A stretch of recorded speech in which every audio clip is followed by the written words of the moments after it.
That's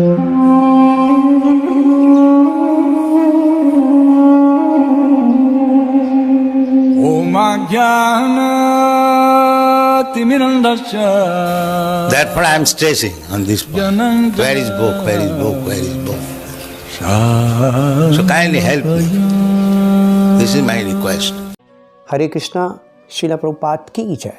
तो आज हम श्रीमद् भगवद गीता के 4th अध्याय के 14th श्लोक पर चर्चा करेंगे, जिसमें भगवान कृष्ण कह रहे हैं, ना माम कर्माणि लिम्पन्ति ना मे कर्म फले सप्रिया इति माम यो अभिजानाति कर्मभीर न स पद्यते। कि हे अर्जुन, मुझ पर किसी कर्म का कोई प्रभाव नहीं पड़ता, ना ही मैं किसी प्रकार के कर्म फलों की कामना करता हूँ। जो मेरे संबंध में इस सत्य को भली भांति जानता है, वो कभी भी कर्म के पाश में नहीं बंधता। कर्मभीर ना बध्यते, भगवान श्री कृष्ण कह रहे हैं। भगवान श्री कृष्ण कह रहे हैं, नाम एक कर्म फले सब प्रिया, कि मैं किसी प्रकार के कर्म के फल में नहीं बंधता, मैं किसी प्रकार के कर्म फल की कामना नहीं करता, इच्छा नहीं करता। सत्प्रिया मन महत्वाकांक्षा, कामना करना, इच्छा करना। क्योंकि भगवान तो आत्माराम है। आत्माराम का अर्थ होता है जो स्वयं अपनी आत्मा में संतुष्ट है। We know that Krishna has created so many things. तो इसलिए ये प्रश्न नहीं उठता कि भगवान श्री कृष्ण को कोई चीज़ चाहिए। No doubt, Krishna has designed varnashram system, but Krishna is not within that varnashram dharma system. एक उदाहरण है, भगवान श्री कृष्ण ने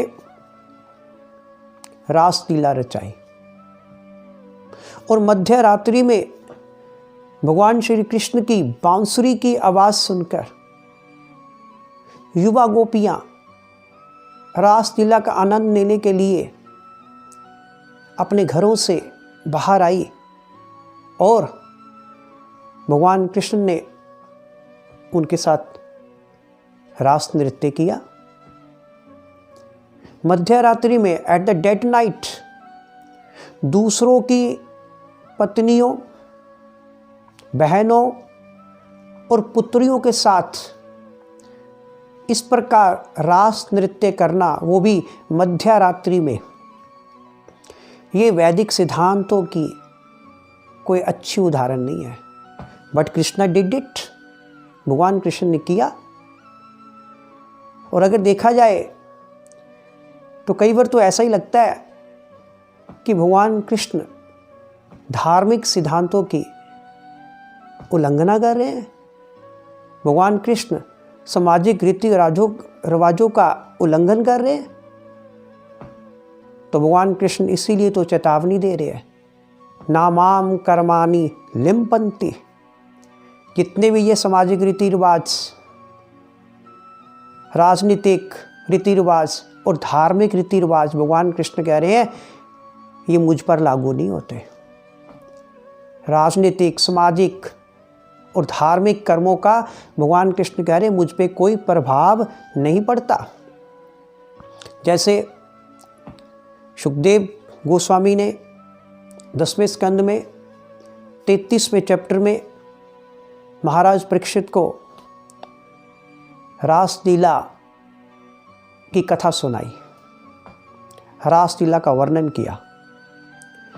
और जैसे ही महाराज परीक्षित ने इस रास लीला को श्रवण किया तो उनके मन में शंका उत्पन्न हुई। तो उन्होंने इसी स्कंद के 33वें चैप्टर में 26वें और 27वें श्लोक में प्रश्न पूछा कि मुझे तो लगता है कि Krishna is working on materialistic platform. भगवान कृष्ण तो कहते थे भगवद गीता में, परित्राणाय साधूनाम विनाशाय च दुष्कृताम धर्म संस्थापनार्थाय संभवामि युगे युगे। मैं तो अधर्म का नाश करने के लिए और धर्म की पुनः स्थापना करने के लिए और भक्तों की रक्षा करने के लिए हर युग में इस धरती पर अवतरित होता हूँ। फिर यहाँ तो भगवान श्री कृष्ण स्वयं ही धर्म की उल्लंघना कर रहे हैं। हमारे वैदिक सिद्धांतों में कहीं भी ऐसा नहीं लिखा हुआ कि कोई पर पुरुष मध्य रात्रि में पर स्त्रियों का संग करे। मना है, ये चीज़ आज भी मना है।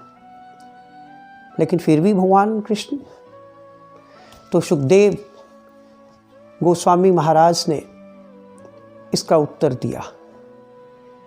उन्होंने कहा, तेजिए साम ना दोषाय, तेजिए साम ना दोषाय। अर्थात उन्होंने कहा कि महान शक्तिशाली व्यक्ति नैतिक सिद्धांतों के ऊपरी उल्लंघन से कभी भी विनष्ट नहीं होते। कि जो स्पिरिचुअली, तेजिए साम का अर्थ होता है स्पिरिचुअली पावरफुल व्यक्ति। तो भगवान कृष्ण कौन थे? He was spiritually powerful great person. He was the supreme Lord, he is the supreme Lord. तो ऐसे व्यक्ति ऊपरी नैतिक सिद्धांतों के ऊपरी उल्लंघन से कभी भी वो विनष्ट नहीं होते। तो यहाँ पर एग्जाम्पल भी दे रहे हैं, यहाँ पर एक एग्जाम्पल दे रहे हैं श्रीधर स्वामी ब्रह्मा जी की, इंद्र की, सोम की और विश्वामित्र जी की। तो श्लोक की अगली लाइन में सुखदेव गोस्वामी महाराज कह रहे हैं, वहने सर्वभुजो यथा, वहने हा सर्वभुजो यथा।